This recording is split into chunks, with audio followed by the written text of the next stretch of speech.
He says for Brutus' sake. He finds himself beholding to us all. 'Twill Brutus be no harm of Brutus here. This Caesar was a tyrant. That's certain. We are blessed that Rome is rid of him. You gentle Roman. Peace. Let us hear him. Friends, Romans, countrymen, lend me your ears. I come to bury Caesar, not to praise him. The evil that men do lives after them.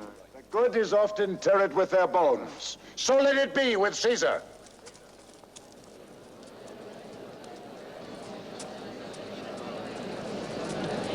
The noble Brutus hath told you Caesar was ambitious.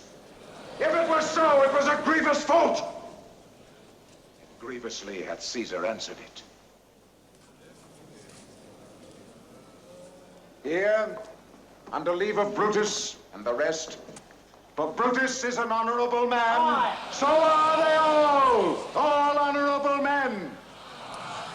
Come I to speak in Caesar's funeral. He was my friend, faithful and just to me.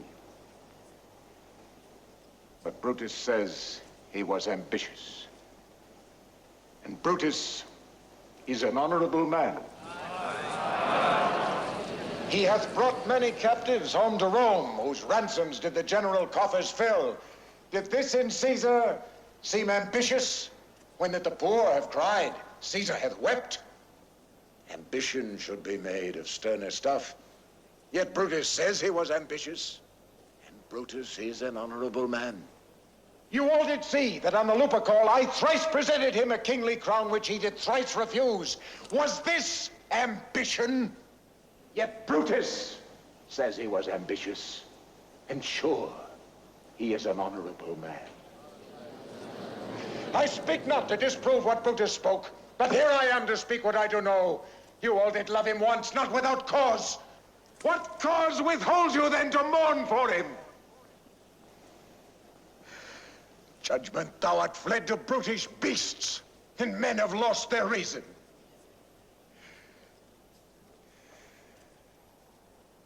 Bear with me.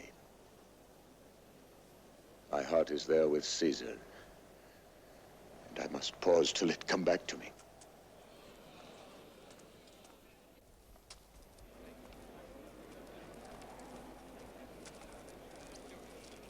Methinks there is much reason in his sayings. If thou consider rightly of the matter, Caesar has had a great wrong. Has he, masters? I fear there will a worse come in his place. Mark ye his words. He would not take the crown. Therefore, 'tis certain he was not ambitious. There's not a nobler man in Rome than Antony. But yesterday, the word of Caesar might have stood against the world.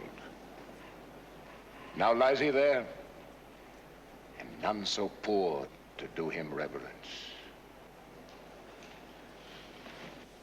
Oh, masters, if I were disposed to stir your hearts and minds to mutiny and rage, I should do Brutus wrong, and Cassius wrong, who you all know are honorable men. I will not do them wrong. I'd rather choose to wrong the dead, to wrong myself and you, than I would wrong such honorable men. But here's a parchment with the seal of Caesar. I found it in his closet. 'Tis his will. Let but the commons hear this testament, which, pardon me, I do not mean to read. And they would go and kiss dead Caesar's wounds and dip their napkins in his sacred blood. Yea, beg a hair of him for memory, and dying, mention it within their will. The will!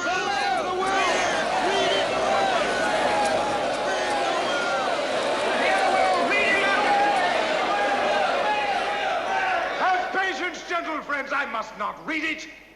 It is not meet you know how Caesar loved you. You were not wood, you were not stones, but men. And being men, hearing the will of Caesar, it will inflame you, it will make you mad. 'Tis good you know not that you are his heirs. For if you should, oh, what would come of it? No, patient! Will you stay a while? I have overshot myself to tell you of it.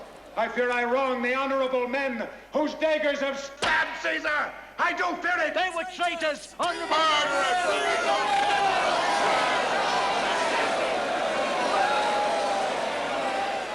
You will compel me then to read the will. Then make a ring about the corpse of Caesar and let me show you him that made the will.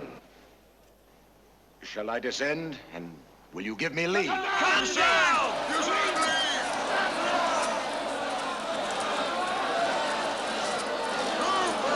That's not so important. Stand far off.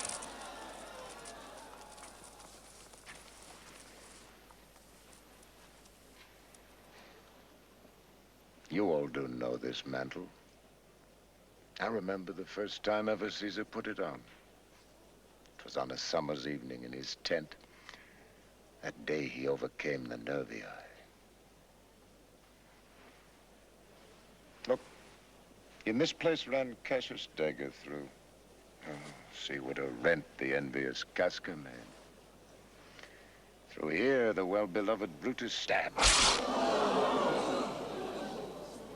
Plucked his cursed steel away. Mark of the blood of Caesar followed it. For Brutus, as you know, was Caesar's angel. Judge, oh ye gods, how dearly Caesar loved him. For this was the most unkindest cut of all. For when the noble Caesar saw him stab, ingratitude more strong than traitor's arms quite vanquished him. Then burst his mighty heart, and in his mantle muffling up his face, even at the base of Pompey's statue, which all the while ran blood, great Caesar fell. Oh, what a fall was there, my countrymen.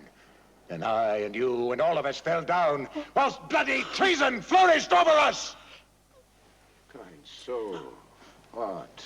Weep you when you but behold our Caesar's vesture wounded. Look you here!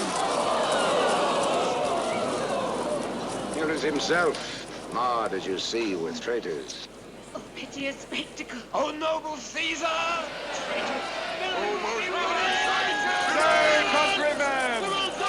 Good friends! Sweet friends! Let me not stir you up to such a sudden flood of mutiny. They that have done this deed are honorable. What private griefs they have, alas, I know not that made them do it.